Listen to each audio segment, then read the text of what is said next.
On the fifth day of the battle for Hue, the Marines moved out from the fortified Army compound that withstood the original attack and advanced into the empty, abandoned buildings of what was Hue University.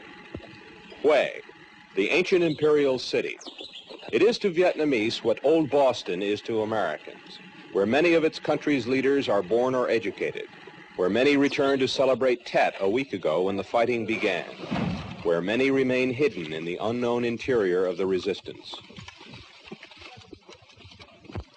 Colonel Cheatham, what's the objective and what are your men about to do?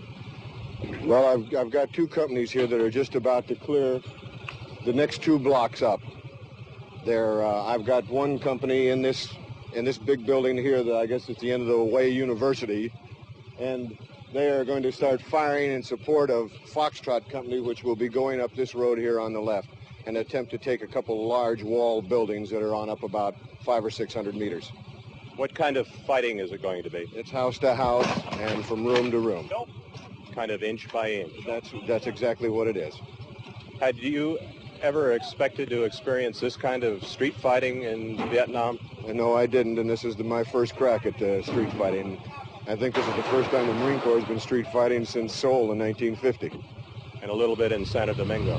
And a little bit there, yes, right. What's going to happen to civilians who might get caught in there?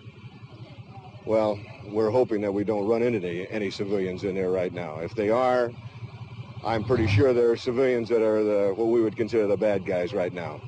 We have certain areas in here that we have blocked off that we know there are friendly civilians, and we aren't going to take those under fire. The others? The others, if there's somebody in there right now, they're Charlie as far as we're concerned. Contact. The first sniper shots ricochet around the thick walls of the building, taking the first casualties of the first squad. The snipers, maybe only 2 or 3, are invisible in the buildings beyond the wall, but there is also a machine gun down the street to the left. They have covered every angle but the few feet of dirt and cactus behind this wall and the one 40 feet ahead.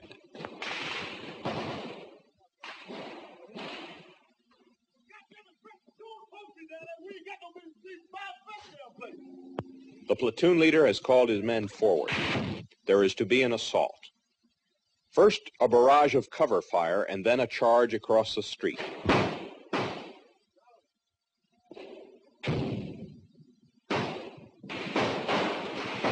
The assault.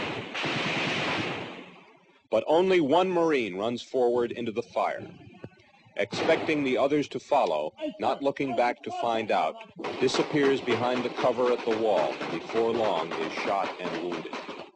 2 other Marines, one of whom is killed, get beyond the wall. And by night and the next day, the Marines have not moved farther. It is inch by shattered inch in the 5-day battle for Hue. Much of the news filmed during Tet was flown to Tokyo and fed to New York by satellite. In some cases, only those early satellite feeds remain. The picture's less than perfect, but gripping nonetheless. Here, a Marine corporal moves into the line of fire to rescue a wounded corpsman. A few days later, Don Webster witnessed another act of courage. For days now, they've been fighting their way, bloody inch by inch, down Leloy Street. And all that time, they could see, down the street, a flagpole, and on it was a Viet Cong flag. Much is left in shambles. As the Marines advance, building after building, the North Vietnamese retreat, building after building, giving up nothing without a fight.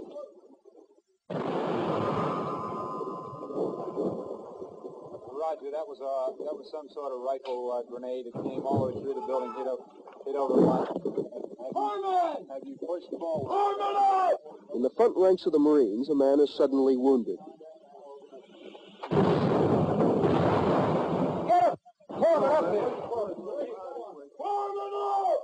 He's been hit in the eye by shrapnel from an enemy B-40 rocket. Despite the obvious pain, doctors later told him he will not lose the eye. And although the sound of the blast punctured his eardrum, he will not lose his hearing. But all the time, the Marines have had their eyes on that enemy flag. It's flying on a pole in front of the province capitol building.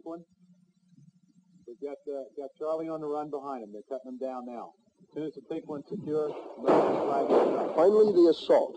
They're approaching what used to be the most important government building in the province.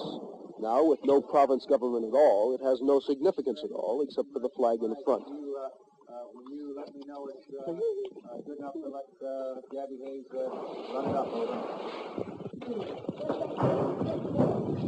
With fighting still going on just a few yards away, Marines have risked their lives to pull down this symbol.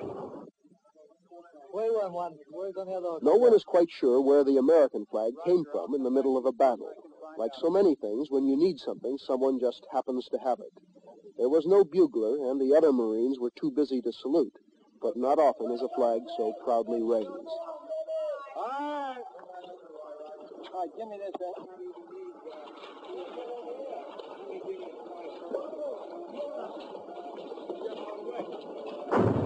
Hungry Hard Hotel Company. Keep it. Are you finished? We want to get the hell out. Hey, Then suddenly a surprise. Get these holes over here. Come on out of here.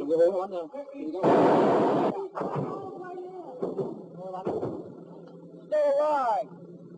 Hey, get over here and help me drag this man out of here. Rimming the edge of the courtyard, someone noticed small holes camouflaged. In almost every one, there's an enemy soldier.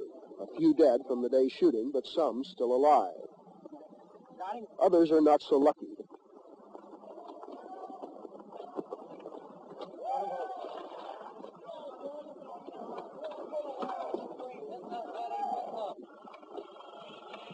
Marines fire into the holes.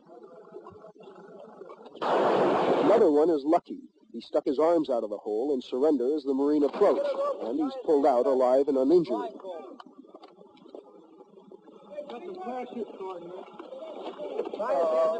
Oh, there we go. Somebody find a piece of blindfold, a piece of rag over there. Get some of that gear over there.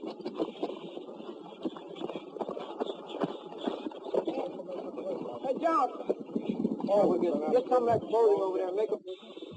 Yeah, we got them on. Sometimes these prisoners can be very useful, giving valuable intelligence information. But in this battle in Hue, it's been going on for so long now, and there are so many prisoners, there's really nothing left to be learned. For one of the few times in the Vietnam War, the U.S. Marines are really in their element in this battle in Hue. For right now, this province headquarters is the front line, and they're holding an assault much like those that have made them famous in other wars. And to a great extent, this assault is being won or lost on the basis of sheer courage, and there's no shortage of that among the Marines. Don Webster, CBS News, in Hue, South Vietnam.